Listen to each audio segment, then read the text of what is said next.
Halo semua, salam sejahtera Malaysia. Selamat datang ke channel Fels Lifestyle. Satu lagi kemenangan Anwar Ibrahim. Satu lagi kepujian kredit diberikan untuk Anwar Ibrahim.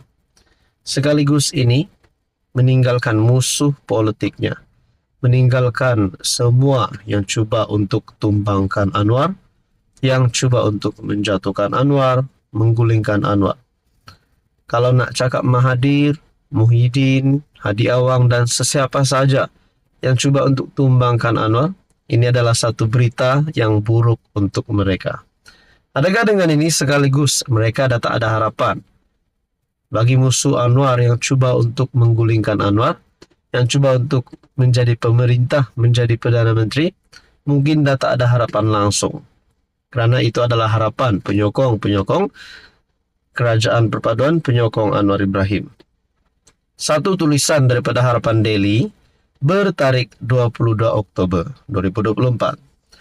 Jauh sangat kebijaksanaan Perdana Menteri dengan pembangkang. Wow. Bahasa yang baik ini dinamik, akan terus hidup dan berkembang. Sebaliknya, yang mati, jumud dan beku hanyalah otak walaun. Ketimbang bahasa Melayu juga, tetapi digunakan di Indonesia daripada bahasa Jawa. Maksudnya berbanding dengan atau daripada. Kalaupun tiada dalam kamus BM waktu ini, tidak bermaksud kita tidak boleh kembangkan dan masukkan.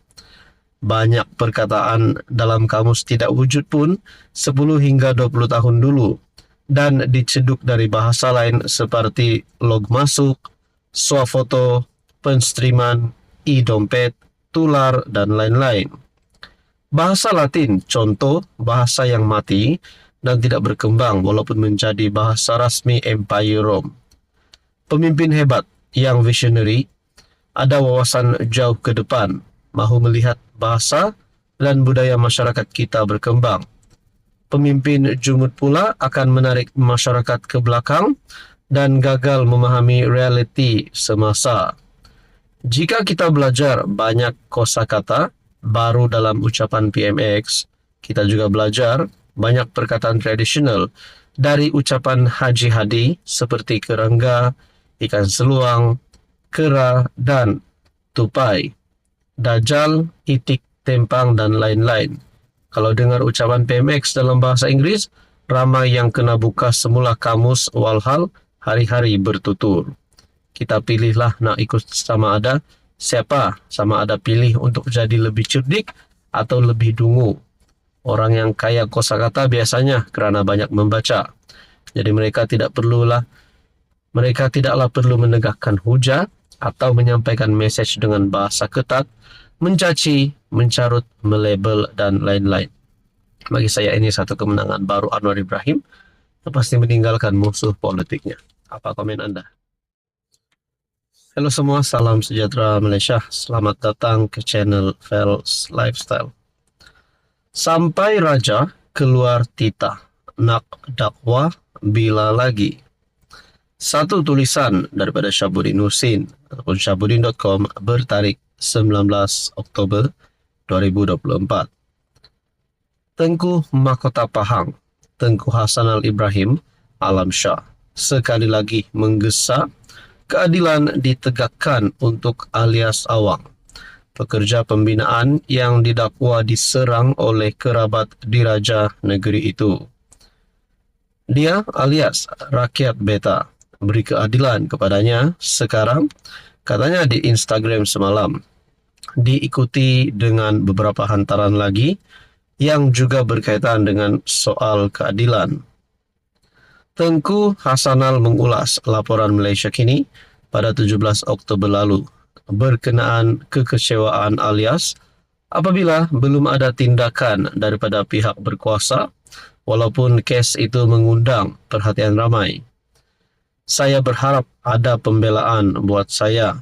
Setakat ini semuanya diam, katanya kepada Malaysia Kini.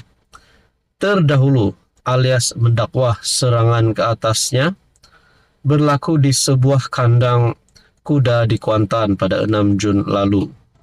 Bapa kepada 8 anak itu mendakwa dia dihubungi oleh seorang individu yang dipercayai orang suruhan anak kerabat berkenaan untuk bertemu dengannya di sana.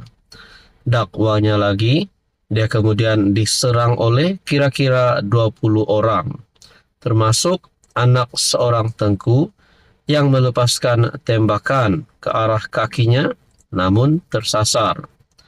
Dia juga mendakwa pihak kanannya ditikam dengan pisau, alias membuat laporan polis pada 8 Jun lalu.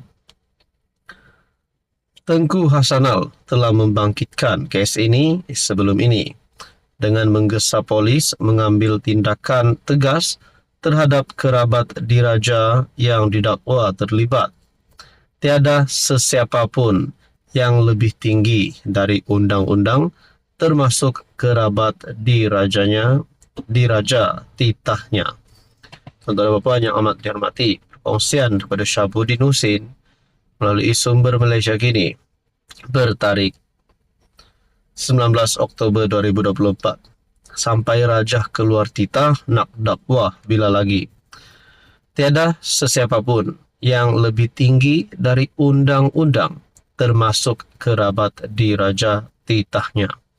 Bagi saya, titah Tengku Hasanal pasti satu perkara yang mengejutkan kepimpinan politik seluruh Malaysia, dan terutamanya di dalam berita ini keadilan perlu ditegakkan.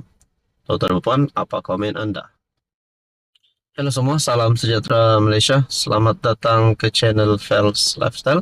Terima kasih kerana terus setia dan bersama di dalam channel ini.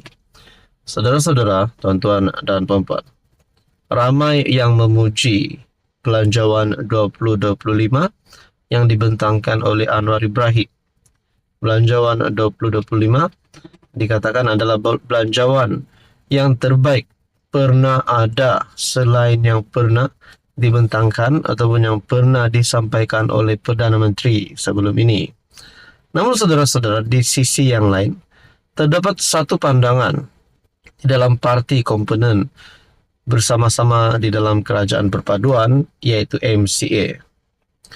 Takrifan T15 sedia ada tidak adil. Menurut MCA, dikongsikan melalui tulisan daripada Syahabudin Husin bertarikh 22 Oktober.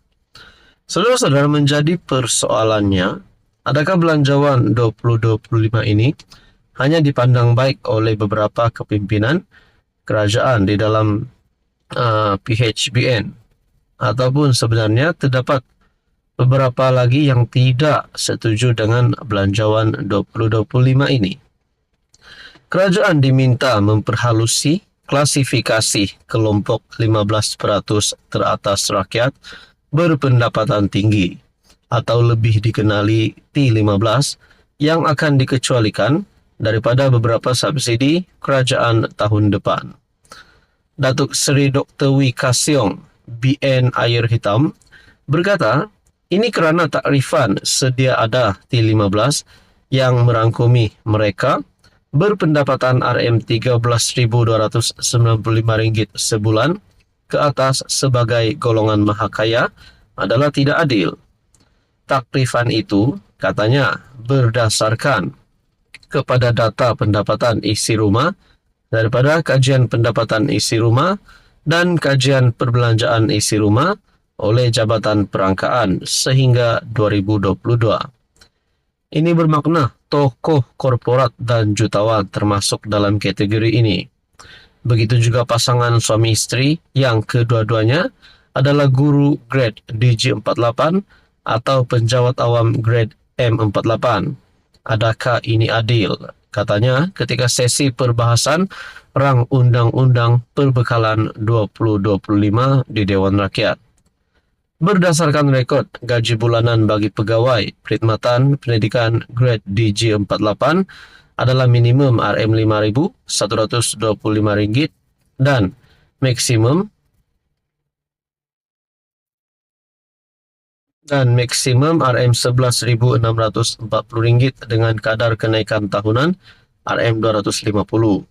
Untuk perkhidmatan tadbir dan diplomatik, gaji bulanan kaki tangan Grade M48 pula minimum RM5.206 dan maksimum RM11.764 dengan kenaikan tahunan RM270.